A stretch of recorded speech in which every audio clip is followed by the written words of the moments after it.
Tiempo de entrevista. Estamos recibiendo a Karina Sosa, que es la presidenta de la Asociación de Trabajadores de la Seguridad Social, o sea, el sindicato que nuclea a quienes se desempeñan, trabajan en el Banco de Previsión Social, en el BPS.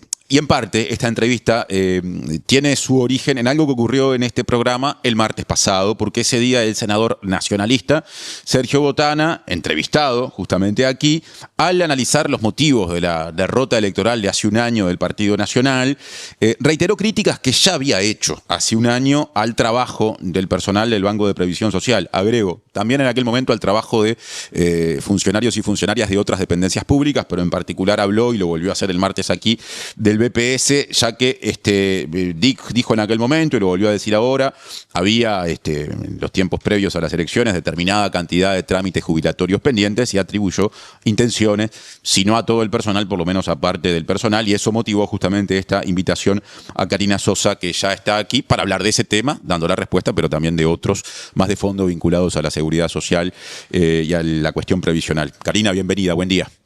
Buen día. Bueno, primero que nada agradecer el espacio, porque siempre es importante que a los trabajadores se nos escuche, porque en el último caso y en el último momento somos los que tomamos el trámite para resolver los problemas de la gente. Y un poco la intención no es solo responderle al senador Botana, que bien podemos hacerlo, ya lo hemos hecho en otra ocasión, sino más que nada darle una mirada a la ciudadanía de por qué pasan estas cosas, de si el senador no se siente funcionario público porque ataca generalizadamente, y si en su condición de funcionario público también al servicio de la ciudadanía, no entiende él que tiene algunos privilegios que los funcionarios públicos no tenemos, y no sabe que nosotros estamos regidos por reglamentos, estatutos, leyes, normas y una cuantía de cuestiones legales que cumplimos para ejecutar nuestras tareas. Entonces, en ese marco nos gustaría más que nada darle un paneo general a la ciudadanía de cómo surgen estas situaciones, ¿verdad?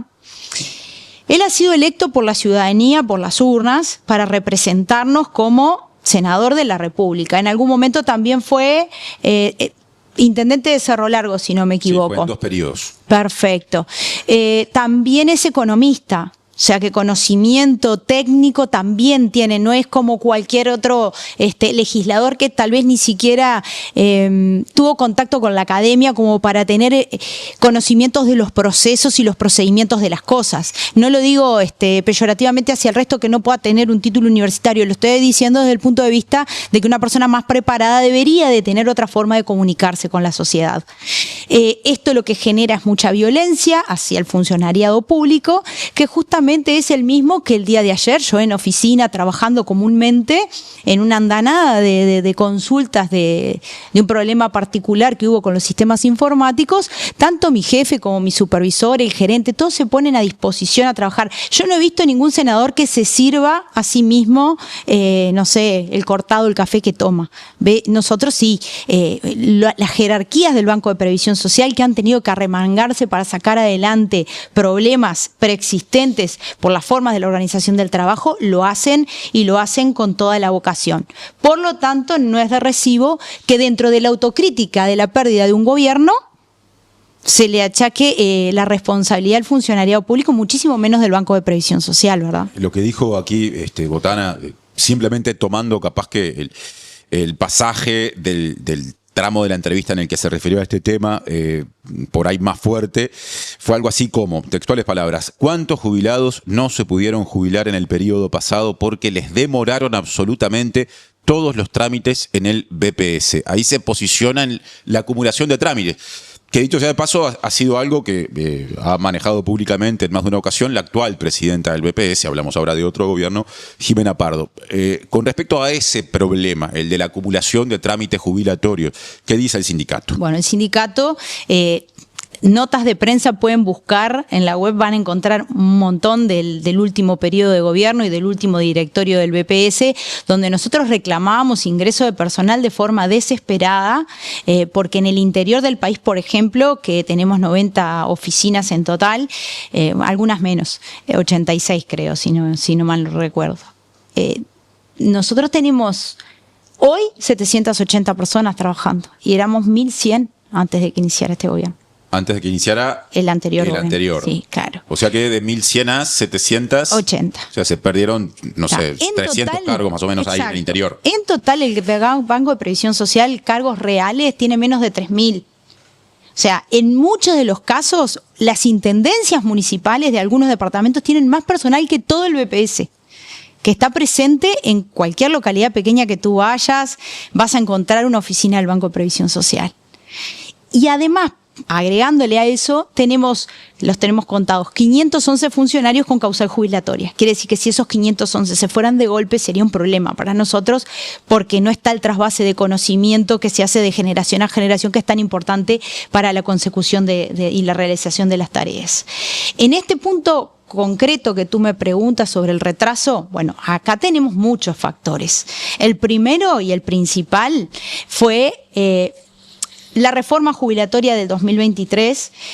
Hubo una comisión de expertos, recuerdan que la presidía el doctor Saldain. Esa comisión especial recibía insumos para trabajar de un sector específico de BPS, la Asesoría General en Seguridad Social. Mismos funcionarios que tuvieron que seguir haciendo todo el resto de tareas que ya hacían, y fue un trabajo bastante complejo. Es un trabajo técnico, puntilloso, delicado y no puede equivocarse. Entonces, la comisión de expertos trabajó sobre la base de trabajadores del BPS. Ahora estamos en el proceso del diálogo social. Sí. La misma gente sigue trabajando para el gobierno, además de todo lo que hace para la interna del banco. Eso hay que rescatarlo. Lo otro que hay que rescatar es que las modificaciones de la ley 20.130, había un decreto reglamentario de la norma que tenía que aplicarse a partir del 1 de agosto de 2023 y el día antes llegaba el BPS. Esa ley es la ley de reforma del sistema previsional que se aprobó en el gobierno pasado. Sistema previsional común, sí. El 1 de agosto, no sé si recuerdan, pero el 1 de junio, el 1 de agosto y el 1 de diciembre de 2023 ya habían modificaciones que impactaban directamente en las tareas del BPS. ¿Cómo hace un funcionario, verdad, que está trabajando de una manera, capaz es que hace 20, 30 años que trabaja de la misma manera, para aplicar un decreto reglamentario que le llega el día anterior a la fecha de su aplicación? ¿Cómo lo hace? ¿Con qué herramientas? ¿Con qué tiempo? ¿Con qué capacidad de entendimiento?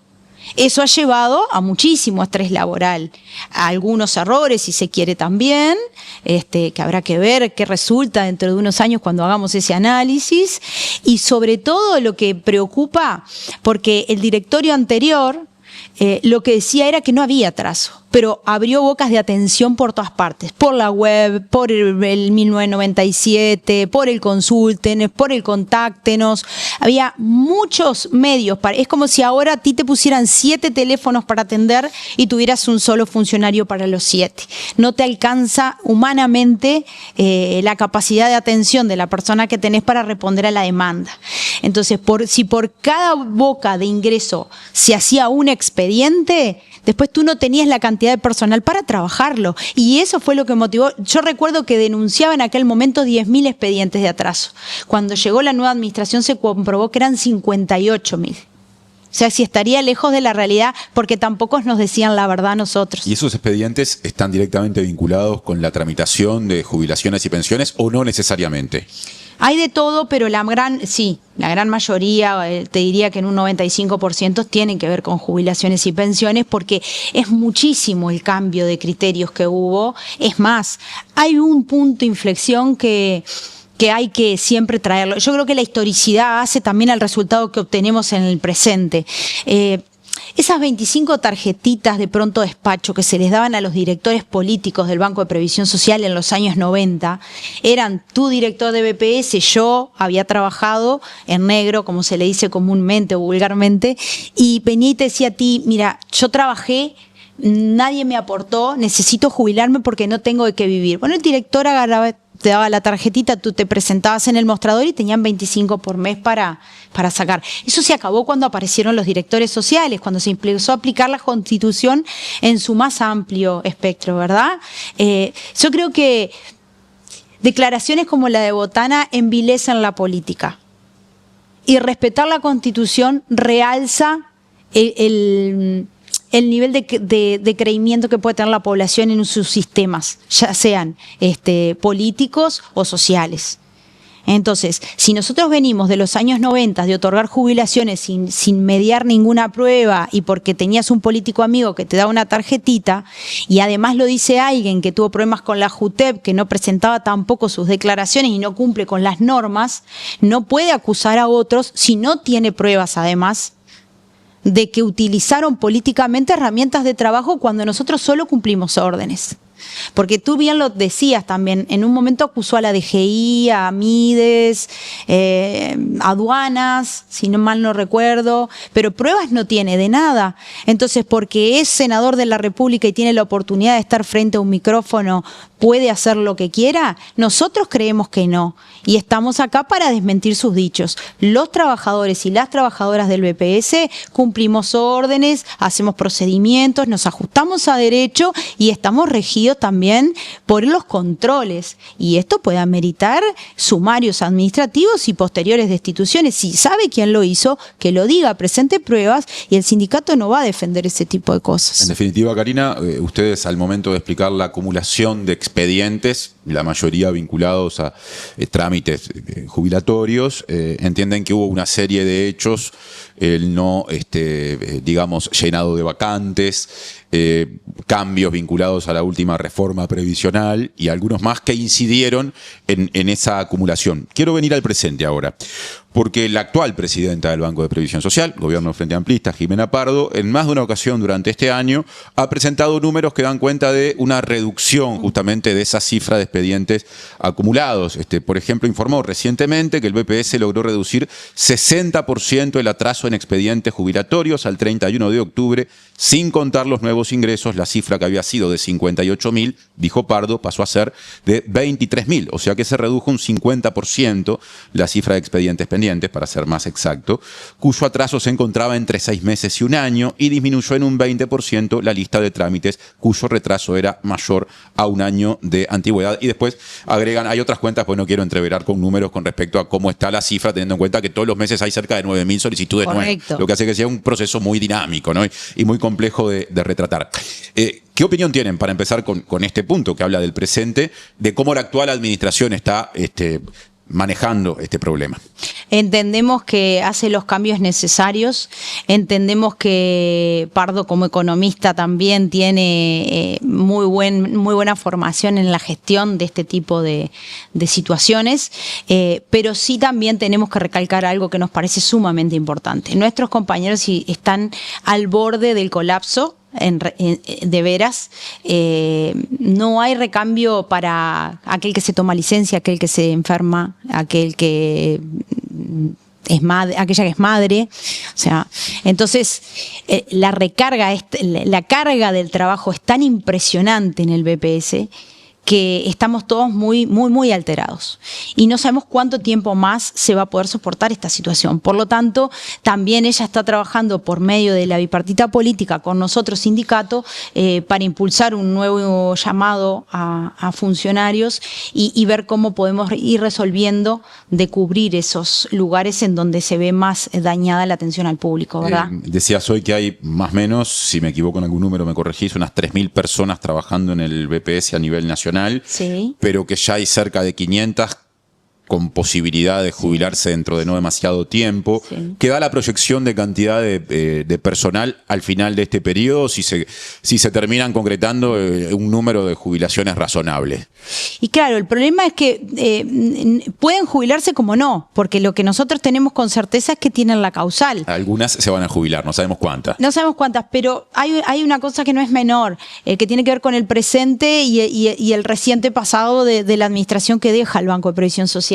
Son dos cosas. Una es el cambio de la forma de trabajo, o sea, la organización del trabajo, que fue pésima, porque en el interior, Botana también lo dijo, hay que descentralizar. Lejos de descentralizar, yo le pediría que se comunique con sus pares del partido, que eran todos del Partido Nacional, excepto una colorada y una de Cabildo Abierto, los directores políticos del BPS, y que les preguntara ¿por qué dieron esas directrices? ¿Por qué diseccionaron de esa manera el trabajo? ¿Por qué ingresaron tanto expedientes si sabían que no iban a tener con qué responder?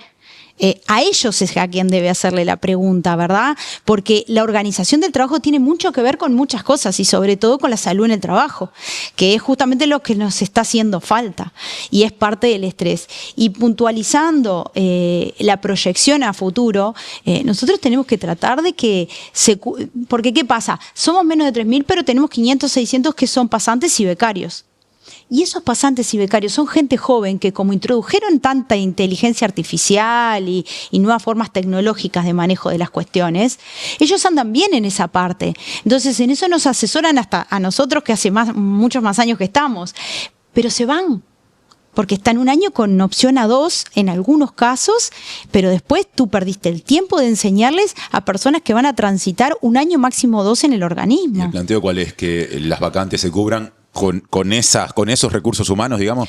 El planteo no es ese, el planteo es que las vacantes se cubran, pero que la Oficina de Planeamiento y Presupuesto, que ha sido de castigarnos permanentemente en términos económicos, porque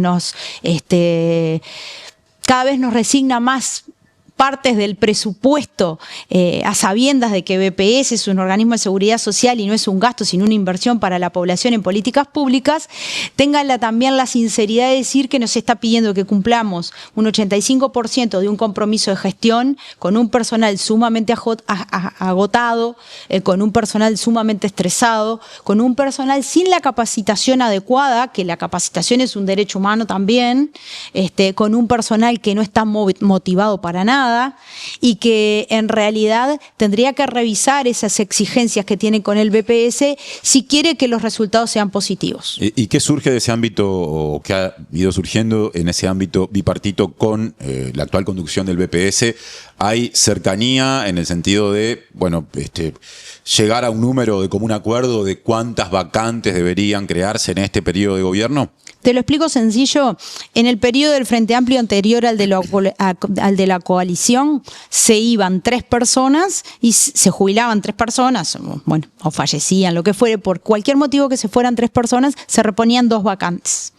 En el periodo de gobierno de la coalición republicana, si se iban 3, se reponía 1 y no llegamos a completar ese 3 por 1. Y además nosotros tenemos área de la salud, tenemos CRENADECER, enfermedades raras y defectos congénitos. Ahí en la salud tenía que ser el 1 a 1.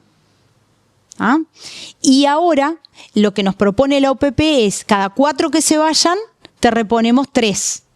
Mejoró la ecuación. Ahora, nuestra intención es, si se van 4, tenés que reponerme 4, porque de la manera que estamos trabajando, nunca vamos a llegar a cubrir las expectativas en el sentido de que no nos dan las manos para atender todo lo que es necesario atender a la población. De hecho, mira, un ejemplo concreto, tú necesitas lentes de contacto hoy, en Montevideo solamente tenés la opción de hacerlo por la web.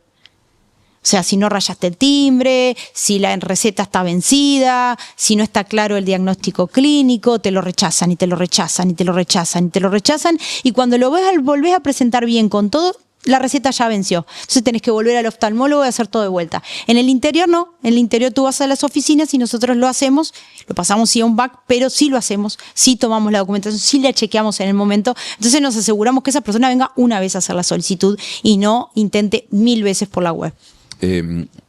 Por lo que decís, la discusión presupuestal tradicional, quiero decir, la que estamos cubriendo periodísticamente en el Parlamento, sí, no resuelve del todo las necesidades presupuestales del BPS, porque por su condición de organismo, si no me equivoco, de servicio descentralizado, ente autónomo en este caso, hay una negociación directa, un vínculo directo con la Oficina de Planeamiento y Presupuesto. O sea, es más compleja la cuestión presupuestal.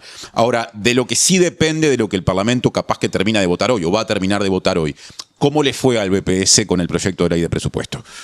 A nosotros nos fue mal. Nos fue mal porque en realidad nos piden que para el próximo año, que se vota es quinquenal, ¿verdad? El del BPS es anual. Todos los años nosotros tenemos que hacer nuestra ley de presupuesto. No es como el Parlamento que hace su rendición de cuentas. Lo explico obviamente para la gente que nos escucha. Entonces nosotros ahora necesitamos al año siguiente de este presupuesto que se va a votar para este año, reducir en un 1% nuestro gasto. Y el año siguiente del siguiente un 2%. O sea, nos piden reducción, nos piden más ahorro. Nos piden más ahorro a un organismo que no ha ahorrado más porque no ha habido forma de hacerlo ahorrar. pero eso repercute en peores condiciones de capacitación, en peores condiciones edilicias en las 90 oficinas que tenemos a lo largo y ancho del país. ¿Eso sabés dónde repercute? En que en Montevideo tú entras a cualquier BPS y tenés un guardia policial en la puerta, ¿verdad? Bueno, en el interior eso no pasa. Y cuando una persona se enfurece o una persona con su salud mental deteriorada entra a una oficina del banco y nos agrede, nos tira agua caliente, nos insulta, nos golpea los escritorios o nos intenta violentar, nosotros no tenemos ninguna defensa. Estamos solo nosotros frente a la persona que tiene un problema que no ha podido resolver y no tenemos guardias. Y eso se nos viene negando desde siempre. Entendemos que también en Juan Lacase hace como 8 años una persona desestabilizada mentalmente que tenía aprobada una prestación apuñaló a una compañera de BPS que nunca más jamás volvió a trabajar y le pusieron guardia 1 año y después lo sacaron. O sea, ¿qué diferencia hay entre el funcionario del interior y el funcionario de Montevideo? O sea que un reclamo tenía que ver con presupuesto para garantizar la seguridad de los trabajadores y las trabajadoras, y por lo que decís, eso no se obtuvo. Y se contrapone también con un gasto que nosotros entendemos que no es correcto. Tú sabrás que nosotros impulsamos el plebiscito de la seguridad social con la correspondiente eliminación de la SAFAP. A nosotros nos molestó bastante que se designen 10 millones de dólares para ayornar los sistemas informáticos, porque a partir de la ley 20.130, todas las cajas empiezan a aportar el 5% a la SAFAP. Entraron todas ahora en el sistema mixto. O sea que todos aquellos profesionales, bancarios, notarial, militar y policial que no estaban dentro del sistema mixto pasaron a formar parte de la privatización de las jubilaciones. Y ese ayornamiento informático lo paga el Banco de Previsión Social. ¿El monto cuál es, dijiste recién? Más de 10 millones de dólares. Ajá, en 2 años. Es una cifra altísima, ¿no? Y es altísima si nosotros vemos que para todas las localidades del interior se necesitan 80 millones de pesos anuales, te da justito la cuenta para el quinquenio, esa inversión en tecnología para la SAFAP y en favor de la SAFAP, es lo mismo que necesitaríamos para la seguridad en las oficinas del interior. Incluso haciendo la comparación con algunos montos que se han manejado en la discusión presupuestal, son 10 millones de dólares ese costo. Bueno, el Senado hizo reasignaciones de fondos hace bien poco por 8 millones de dólares, ¿no? Ahí hubo dinero que fueron para la Universidad de la República, para la UTEC, para la Fiscalía General de la Nación.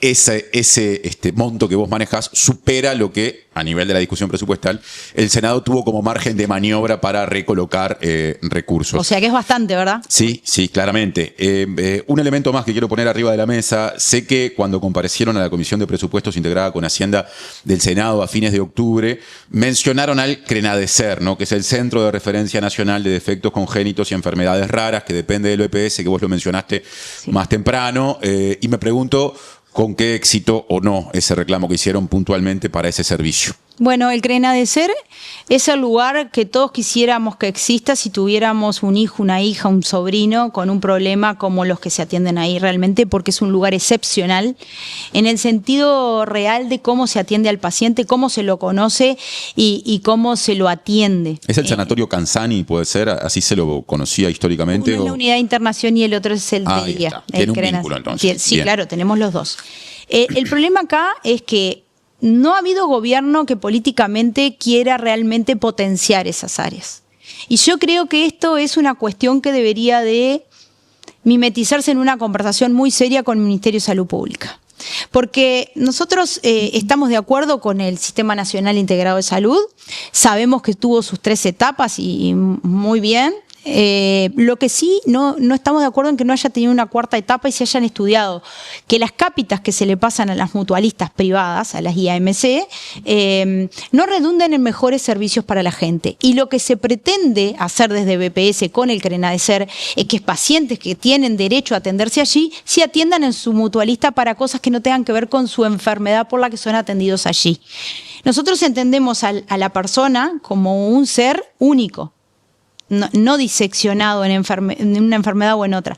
Porque quien tiene piel de cristal, que es una de las más comunes, labio leporino, un montón, ya tiene determinadas condiciones de cómo tratar a ese paciente. Y en el CRENADECER saben cómo hacerlo. Jamás se van a equivocar en darle una medicación que podría ser perjudicial para otra patología o generarle otra patología. Porque hay un acumulado histórico de que ese paciente se atiende ahí y en la mutualista te puede tocar un médico recién recibido, como lo estamos viendo sobre todo en el interior del país, que no tenga esa expertise. Y no es culpa del profesional. Es una cuestión que descentralizar en ese sentido para nosotros no es positivo y no le va a dar mejor calidad de vida a pacientes con semejantes problemas que son de recibo y son muy costosos además.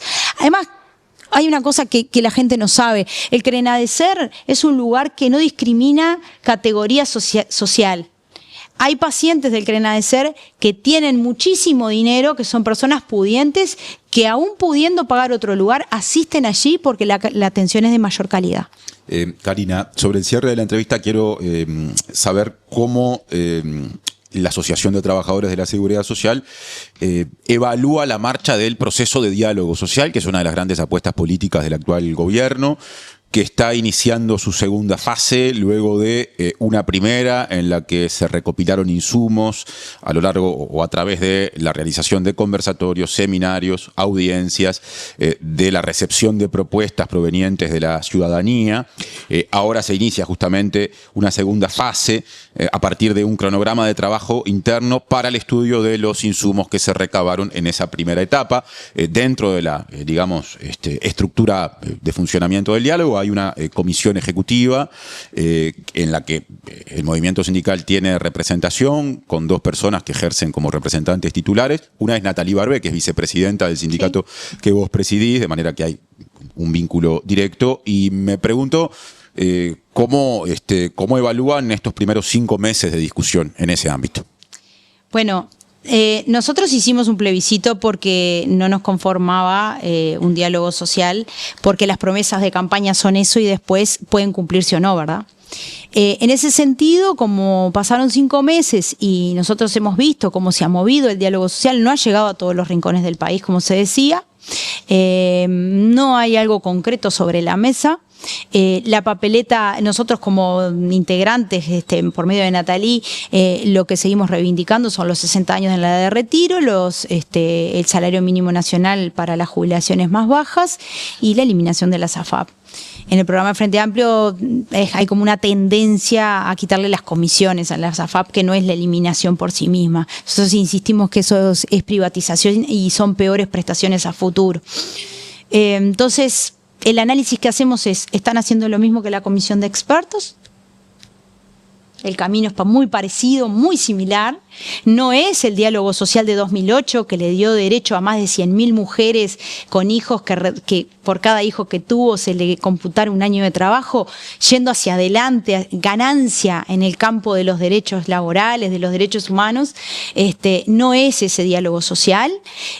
Vamos a esperar cuáles son los resultados, pero mínimamente a mí se me ocurren 2 o 3 cosas para decir de ello. Si de allí no sale que a los 60 años vos podés tener la libertad de jubilarte o no como la tenías. Si de allí no sale que el porcentaje de jubilación bajó notoriamente con la ley 20.130 y eso tendría que revisarse y darle incentivos a la gente para que se quede más tiempo, si quiere, más allá de los 60. Si de allí no sale que hay actividades que siguen siendo muy penosas y que hay que hacer cómputos especiales para que sean bonificadas. Si de allí no sale que la canasta de fin de año al pensionista que no tiene 65 años también se le pague, porque 17.000 pesos por mes es muy poco ingreso para una persona que está enferma y que solo tiene una pensión, no va a haber servido para nada. En realidad podemos avanzar en algo, pero no en el todo, y nosotros siempre apostamos a la mayor ganancia, digamos, para la sociedad en su conjunto, porque somos un sindicato que hemos defendido y defenderemos a ultranza un derecho humano como la seguridad social, y ni que hablar que vamos a estar siempre del lado del más desfavorecido, que son acá los que más perjudicados se han visto, porque yendo de nuevo a la pata de los políticos, como el senador al que estamos contestando, su salario es muy superior a 280.000 pesos. Y sobre ese importe no pagan Montepío, o sea, no hacen aportes a la seguridad social, ni al BPS ni a la SAFAP. Ese es uno de los planteos, que entonces, esos salarios paguen en relación... Podría ser, tope, digamos. Sí, podría ser, ¿cómo no? ¿Por qué no? ¿Por qué no son solidarios con el resto de la población? Sí, la verdad es que queda como muy enclenque y vos decís, pensar que el trabajador que mete 12, 14 horas, porque entre que viaja de San Javier hasta acá en bondi, con calor, con frío, y si quiere tomar un café tiene que pagárselo, esta gente paga hasta 200 y algo de 1.000 pesos y después todo el otro se lo guarda en el bolsillo y además le sirven sus aperitivos. Entonces vos decís... Sobre el cierre, estamos casi que pasando el tiempo. Te pido 2 respuestas lo más puntuales que se pueda sobre temas vinculados con el... Para empezar con el diálogo social, el otro miembro representante titular del movimiento sindical, Carlos Clavijo, en esa comisión ejecutiva del diálogo, a mitad de año había declarado en Radio Monte Carlo que uno de los objetivos de la representación del PIT-CNT es que del diálogo surjan cambios al régimen de aportes patronales, ¿no? Que hoy está ligado a la masa salarial y que pase también a tener un componente en función de los ingresos empresariales. ¿Ese es uno de los elementos que efectivamente se persiguen, uno de los objetivos políticos que se plantean? Y en definitiva, si tú te pones a pensar que hay empresas que consiguen exoneraciones impositivas y después mandan al seguro de paro 700 trabajadores, sí, es uno de los puntos que hay que revisar, claramente. Eso ya está en un documento de otro congreso anterior. Validamos totalmente la palabra de Clavijo. Por último, en un material propagandístico, y esta es la última pregunta, de la Asociación de Trabajadores de la Seguridad Social, no se descarta, o por lo menos así lo entiendo, una eventual nueva consulta popular o proceso que termine, por ejemplo, en algo parecido a un plebiscito como el que hubo sobre seguridad social, que recién enumerabas sus 3 pilares fundamentales, en simultáneo con las elecciones nacionales del último domingo de octubre del año pasado. ¿Efectivamente lo están contemplando? ¿Es una puerta que no está cerrada? A título personal te diría que sí, porque necesito y quiero creer que la gente va a seguir luchando por esto, porque la peor cara de una reforma jubilatoria se ve a los 20 años de interpuesta, no se ve enseguida. A pesar de que esta reforma enseguida tuvo acciones directas contra los ingresos de la gente que más lo necesita. A título colectivo, creo que sí que podríamos tener el respaldo suficiente como ATCS para seguir peleando por esto, que nos parece 1.600 millones de dólares iban transfiriendo ya a la SAFAP en agosto de este año. Desde el BPS. Ajá, bien. Sí. Karina Sosa, da para seguir hablando de esto. Simplemente estamos llegando al final del programa. Muchas gracias por la visita. Y bueno, como hay procesos que están en curso, digamos, y no están cerrados, volveremos a hablar más adelante. Bueno, muchísimas gracias a ustedes.